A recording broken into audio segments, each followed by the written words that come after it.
그럼 반지름과 접선은 서로 수직하니까 매질이 달라지긴 했지만 경계면과 수직하게 들어가면 꺾이지 않아요.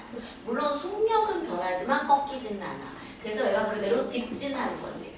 그래서 직진하기 때문에 우리가 요 세타2 불자로각을 좀 더 정확하게 측정할 수 있기 때문에 굳이 반원형의 수조를 이용하는 거죠. 되게 똑똑하지 않니? 자, 그래서 답은 2번이 되겠어. 자, 그 다음에 19번이었지. 자, 19번. 목요병인가요? 어? 목요병? 목요병? 목요병? 왜? 그래서 목요일에 목요일에 졸려? 쌤도 그래. 아니, 쌤도 수요일이 지금 유일하게 쉬는 날이거든? 오늘이 월요일과 같은 거야. 보면, 보세요. 자, 지금 이렇게 볼록 렌즈가 있고, 볼록 렌즈를 연장하면 이렇게 원 모양이 되고, 만약에 볼록 렌즈가 유리 재질이고 좌우가 대칭형이라면은 초점이 중앙쯤 생긴다라고 했지만 더 외울 필요는 없어. 문제에서 더 제시해주고. 자, 특히 렌즈의 중심에서 초점까지의 거리를 우리가 초점 거리라고 하고, 자, 렌즈는 빛이 양방향에서 통과할 수 있으니까 초점이 하나 더 있죠? 자, 그리고 얘보다 이제 2배 되는 거리도 의미가 있었어. 그래서 이제 보통 EF 이렇게 표시를 한단 말이죠. 자, 여기에서 옳은 것을 고르래. 자, 기억. 물체와 상의 크기가 같은 경우 물체와 렌즈 사이의 거리는 EF다. 지난번에 이렇게 기억하자 그랬지? 자, EF선보다 물체가 멀리 있으면 축소상이 생겨. 근데 가까이 있으면 확대상이 생기거든. 자, 그러면 물체가 딱 EF에 있으면 축소도 확대도 아니니까 물체 크기와 동일한 크기의 상이 생긴단 말이죠. 자, 그래서 기억은 맞는 말인데, 자, 특히 얘는 렌즈의 공식으로도 쉽게 알 수 있어. A분의 1 플러스 B분의 1은 뭐야? F분의 1이잖아. 그런데 여기에다가 A에다가 얼마를 넣겠다는 거야? EF를 넣겠다는 거야. 자, 그러면 EF분의 1 플러스 B분의 1이 F분의 1이 되려면 B는 얼마 나오죠? EF. 자, 이게 결국 물체까지의 거리와 상까지의 거리가 동일하고, 자, 이때 만약에 배율을 묻는다면 배율은 원래 물체 크기에 대한 상의 크기의 비지. 근데 그건 꼭 거리의 비이기도 해서 EF는 A분의 B. 그래서 배율도 1이다라는 거 우리 알 수 있는 거죠. 맞아요. 자, 어쨌거나 거리는 EF다. 기억은 맞는 말이야. 자, 니은을 보면 실상이 생기는 경우 상과 렌즈 사이의 거리는 F보다 작다 그랬는데, 자, 우리가 대충 한번 상 하나를 그려보자고. 자, 내가 여기 EF보다 조금 EF와 F 사이에다가 물체 하나를 더 볼게. 자, 그럼 보세요. 이 끝에서 반사된 수많은 광선 중에서 광축 평행하게 가는 빛, 얘는 누구를 지나간다고? 초점을 지나간다. 자, 그 다음에 여기 렌즈의 중심을 향해서 오는 빛은 여기 중심을 간다고. 자, 그러면 걔를 그림을 그려보면은 중심을 향해서 가는 빛은 이렇게 찍지. 그러면 언젠가는 여기 뒤에서 만나게 되겠지. 근데 보세요. 이미 초점은 지나가서 만나잖아. 맞아요? 자, 그렇기 때문에 상과 렌즈 사이의 거리는 F보다 무조건 크지. 자, 그래서 니은은 틀린 말이죠. 자, 그 다음에 허상이 생기는 경우 상의 크기는 물체의 크기보다 작다. 자, 이거는 그냥 우리가 틀린 말로 이건 좀 기억해 줄 수 있어. 볼록 렌즈는 유일하게 못 만드는 상이 하나 있었어. 바로 뭐였더라? 축소, 도립, 허상. 얘는 못 만들어. 확대 실상, 축소 실상, 확대 허상은 만드는데 축소 허상은 못 만들어. 이거는 유일하게 볼록 렌즈와 반대 렌즈가 무슨 렌즈겠어? 오목 렌즈겠지. 이거 오목 렌즈에서만 유일하게 생기는 상. 그럼 오목 렌즈는 확대 돌입 형상 못 만들어. 얘만 만들 수 있어, 오목 렌즈는. 자, 그래서 허상은 확대 허상만 생기지 축소 허상이 생기지 않아요. 자, 그것도 역시 그림을 그려서 볼 수 있어. 봐봐. 상이 실상이냐 허상이냐를 결정짓는 건 바로 이 초점거리야. 초점거리보다 물체가 멀리 있으면 실상이 생기고 초점거리보다 가까이 있으면 허상이 생긴다고 했거든. 자, 그러면 내가 이 물체를 그대로 옮겨서 여기에다가 둔다고 생각해 보세요. 자, 이 녹색 선은 그대로 이용해 볼 수 있잖아. 그럼 이제 또 다른 광선 하나 이용해 보면은 잘 보세요. 렌즈의 중심 지나가는 애 얘는 그대로 직진하잖아. 그럼 얘네끼리는 벌어지니까 맞나 안 맞나? 안 만나. 하지만 얘네가 내 눈에 들어오게 되면 이들의 연장선이 만나니까 자 연장시켜봐. 연장시키면 얘보다 더 뒤에서 상이 생기게 되고 얘를 B라고 하면 여기서 이제 B'이 생기게 되고 물체보다 크기가 더 크잖아. 맞아요. 여기까지 갔니? 오케이. 자 근데 뭐 실상이든 허상이든 초점으로 갈수록 상의 크기가 커진다라고 생각하면 돼. 자 실상도 먼 곳에서 여기 초점까지 가는 동안 상이 점점 커져. 그러니까 이게 똑같은 확대라고 하더라도 점점 더 커지는 확대상이야. 근데 허상은 초점거리 이내에 있으면 물체가 초점거리 이내에 있으면 확대 허상이 생기긴 하는데 언제 더 크냐? 초점을 향해서 갈 때 더 커져. 자, 왜 그러냐면 이렇게 생각해보면 되겠지? 자, 초점에서는 실상도 허상도 아니니까 상이 안 생긴다 그랬거든? 왜냐하면 딱 물체가 초점거리에 있을 때 자, 보면 물체가 초점보다 저 멀리 있을 때는 얘네가 만난단 말이야. 근데 이제 얘네가 점점 접근하면서 이렇게 허상이 될 때는 이게 오히려 퍼진단 말이야. 자, 그럼 각도가 오므라들었다가 퍼지기 전에 각도가 동일해서 나란할 때가 있을 때야. 그때가 바로 물체가 딱 어디에 있을 때? 초점에 있을 때. 근데 나란할 때가 상의 사이즈로 보면은 무한 대비가 제일 클 때잖아. 뭔 얘기인지 알겠니? 자, 그래서 F 초점을 향해서 갈 때가 실상이든 허상이든 점점 더 커진다라고 생각해주면 돼. 여기까지 가니? 자, 그래서 얘는 기억만 맞아요.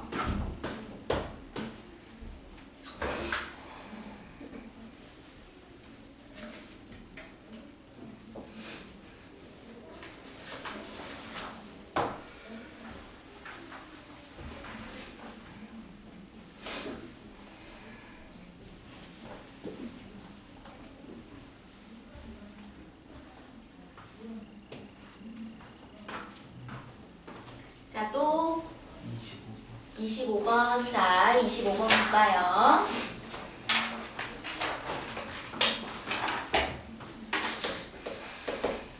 자, 그림은 1함수가 W0인 금속판. 우리 1함수는 월크 쓰기로 했거든? 걔가 2제로인 금속판에 3개의 단색광을 비춰가지고 그때 전자 튀어나오는 최대 운동 에너지를 본 거야. 자, 지금 보니까 빛의 세기는 I, EI, I 그리고 그때 튀어나온 전자의 최대 운동 에너지는 O20 그 다음에 O20 그리고 E20 이와 같대요. 자, 그럼 보세요. 이 광전 효과라는 것은 아인슈타인이 그랬어. 빛이 막 들어올 때 광자라는 빛 알갱이가 들어와서 전자라는 알갱이와 서로 충돌한 현상이다. 그 과정에서 광자의 에너지가 전자의 에너지로 전환된 건데 광자의 에너지는 HF잖아. 이게 전자의 1함수, 일단은 원자핵으로부터 먼 곳까지 보내는 거야. 1함수라고는 하지만 우리가 전기장 개념을 배웠기 때문에 전기력에 거슬러 올라가는 거라서 사실은 전자의 전기 포텐셜 에너지가 증가하는 거지. 자, 그리고 이제 남는 것이 바로 전자의 무슨 에너지? 운동 에너지로 전환된다. 그럼 보세요. 자, 이 각각의 경우에 요 A, B, C 광자의 요 에너지 HF 값을 생각해 보면은 자, A일 때는 결국 최대 운동 에너지 520에다가 이 함수 2제로를 더한 거니까 얼마야? 620짜리라고 할 수 있고 자, B는 결국 520에다가 2제로 또 더하니까 얘도 똑같이 620 C는 220에다가 2제로를 더하니까 얘는 320짜리라고 할 수 있어. 그럼 보세요. 자, 결국 A하고 B의 경우에 광자 한 개의 에너지가 620로 동일하니까 이거 동일한 진동수의 빛이야. 색깔이 동일하다는 얘기야. 자, 그런데 C만 지금 에너지가 다르잖아. 광자의 에너지가. 자, 특히 몇 대 몇이냐면 2대 1이지. 자, 광자의 에너지는 HF로 H는 상수고 진동수에 비례하거든. 그러니까 얘네가 2F짜리 진동수의 빛이라면 얘는 F짜리 진동수의 빛이다 라고 할 수 있겠어. 자, 그러면 우리 기억부터 볼까요? 자, 단위 시간당 방출되는 광전자의 수는 B일 때가 A일 때보다 많다. 자, 지금 보니까 세 경우 모두 전자가 튀어나왔어. 그러니까 얘네 전부 다 바로 1함수보다는 큰 진동수의 빛을 비췄다는 얘기인데 특히 A하고 B는 광자의 진동수 자체는 동일해. 하지만 빛의 세기가 지금 누가 더 세? B가 더 세. 그러니까 A보다 B가 빛의 세기가 2배니까 광자 2배 같다는 얘기야. 1대1 충돌이라고 했으니 만약 A가 100개 들어갔다. 그럼 전자 100개 튀어나오지? 자, B에서는 2배로 들어갔으니까 광자 200개 들어간 꼴이고 그럼 전자 200개 튀어나올 테니까 가장 전자가 많이 튀어나오는 경우는 B라고 할 수 있겠어. 자, 그러니까 기억은 맞는 말이죠. 자, 그 다음 니은을 보면 파장은 A가 B보다 길다. 보세요. A랑 B는 진동수가 똑같아. 자, 진동수가 똑같다는 건 파장이 똑같다는 거야. 왜냐하면 얘네 다 동일한 매질. 뭐 예를 들어 진공이다. 그럼 진공 중 빛의 속력 C 쓴단 말이야. 그럼 C는 F 람다란 말이죠. 자, 근데 빛의 파장, 진동수에 상관없이 진공에서의 빛의 속력은 모두 C로 동일해. 이때 진동수와 파장은 서로 반비례하고 얘네 진동수 똑같으니까 파장도 똑같은 거지. 자, 그러니까 니은은 같다라고 해야 돼. 자, 그 다음에 디귿을 보면 보세요. 진동수가 광자의 에너지가 2배인 만큼 2배인 거지 3배가 아니지. 자, 그래서 기억만 맞는 말이지. 자, 또 27번. 자, 27번 볼까요?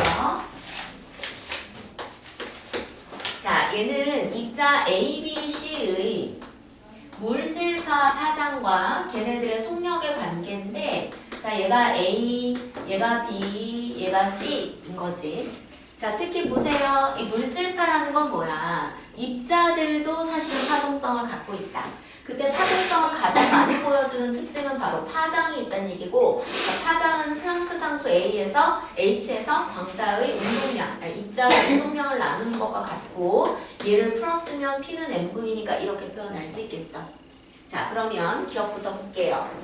A, B의 운동량의 크기가 같을 때 물질파 파장은 A가 B보다 짧다고. 근데 봐봐. H는 상수잖아. 그래서 파장이 같으면 운동량도 같고 운동량이 같으면 파장이 같은 거지. 자, 그러면 이렇게 세로선을 가로선을 쭉 그어보면 얘네 지금 A, B, C 파장 같잖아. 그럼 지금 A, B, C의 운동량은 같은 순간이란 얘기야. 자, 그럼 기억을 다시 볼까요? 운동량의 크기가 같다?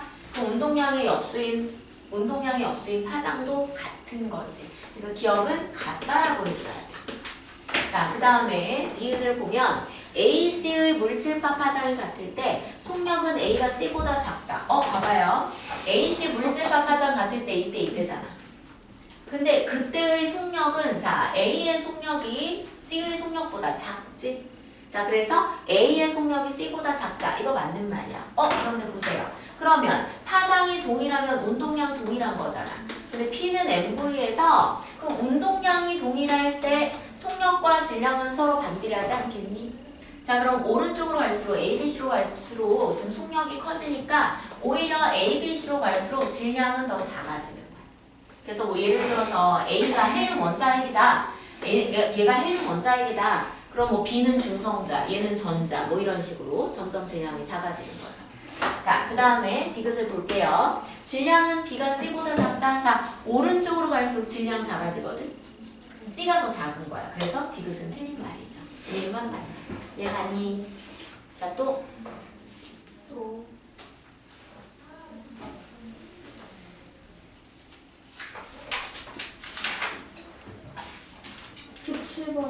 17번. 네. 자, 17번. 이제 쉬는 시간이 참. 자, 그림을 그려보면 블록 렌즈고 광축 중간쯤이 초점. 자, 이렇게 생겼고 자, 지금 이 물체가 블록 렌즈에 의해서 상이 생기는 모양을 나타낸 거다 그랬어요.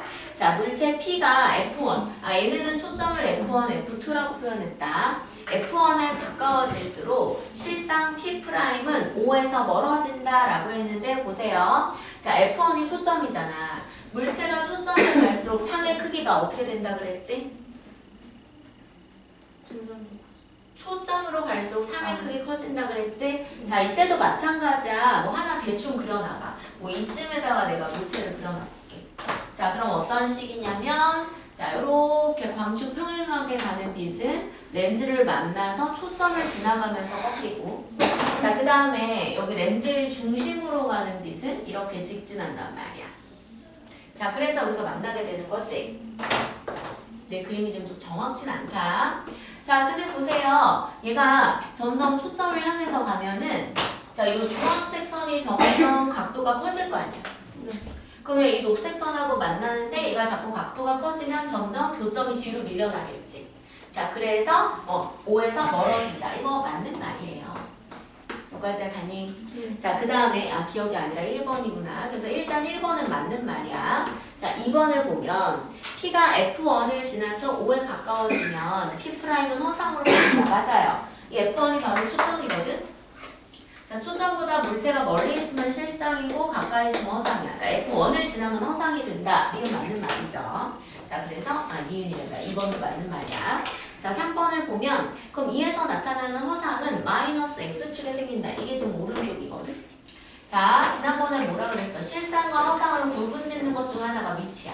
자, 실상은 진짜 빛이 만나는 거기 때문에 여기 지금 렌즈를 통과한 굴절된 애들끼리 만나지만 허상은 이들이 걸어서 못 만나니까 얘네들의 연장선이 만나서 렌즈를 중심으로 물체와 같은 편, 즉 마이너스 x축에 마이너스 x 방향으로 생기는 거 맞는 거예요. 이거 원점 5점이니까 3번도 맞는 말이지. 자, 그 다음에 4번을 보면 물체 P가 F1을 지나서 5에 가까워질수록 허상의 크기는 점점 커진다. 얘들아, F1 안쪽에 있으면 물체보다는 다 확대 허상이야. 하지만 이 렌즈에 가까워진다고 해서 그 확대 허상 안에서 크기가 더 커지는 건 아니야. 어디에서 상의 크기는 제일 커진다고 생각하면 돼? 초점에서. 그래서 실상도 초점에 가까워질수록 허상이 커지고 실상이 커지고 허상도 초점에 가까워질수록 커져요. 그래서 여기서 가장 큰 상이 생긴단 말이야. 근데 이것도 내가 기억을 하지 않고 있다. 그러면 대충 그림 하나 그려보면은 감을 잡을 수 있을 거야. 자, 얘를 여기에다가 두자고. 허상이 생길 수 있는 위치에다. 그럼 역시 마찬가지로 자, 여기서 반사된 빛이 렌즈의 중심을 지나가서 이들이 연장선에서 만나. 얘도 연장선에서 만나. 그렇게 해가지고 여기에 지금 뭐가 생기는 거냐면 바로 이 B라고 하면 B의 상 B 프라임이 생긴다. 근데 보세요. 여기서 물체가 좀 더 접근하게 되면 얘들아, 요 빨간 중심을 지나가는 선이 더 가파라질 거야. 맞아? 자, 이게 더 가파라지면 이건 지금 얘네들이 못 만나고 반대편에서 만나는데 이 빨간 선이 더 가파라지면 얘네가 조금만 가도 만날 수 있잖아. 그러니까 이 녹색 선상에서 좀 더 렌즈에 가까운 뭐 대충 그려보면은 만약에 예를 들어서 얘가 이렇게 가파라진다. 그러면 여기서 만나버리는 거 아니야. 그러니까 더 허상으로서는 조금 크기가 작아지는 거지. 맞아요. 자, 그래서 4번이 틀린 말이야. 초점거리에서 초점에서 가장 상이 제일 크다라고 생각해주면 아마 어렵지 않을 거야. 자, 여기서 만들 수 있는 허상은 확대 허상뿐이야. 유일하게 못 만드는 게 축소 도립 허상이라고 그랬어. 그래서 물체의 크기보다 크다. 이거 맞는 말이죠. 축소가 아닌 거니까. 이해가니? 오케이. 자, 그래서 4번만 답이 돼요. 자, 그럼 잠깐 쉬고 이제 그 다음 강도 내가 숙제를 1부 내긴 했거든. 풀고 진도를 나갈게. 춥지? 그러면은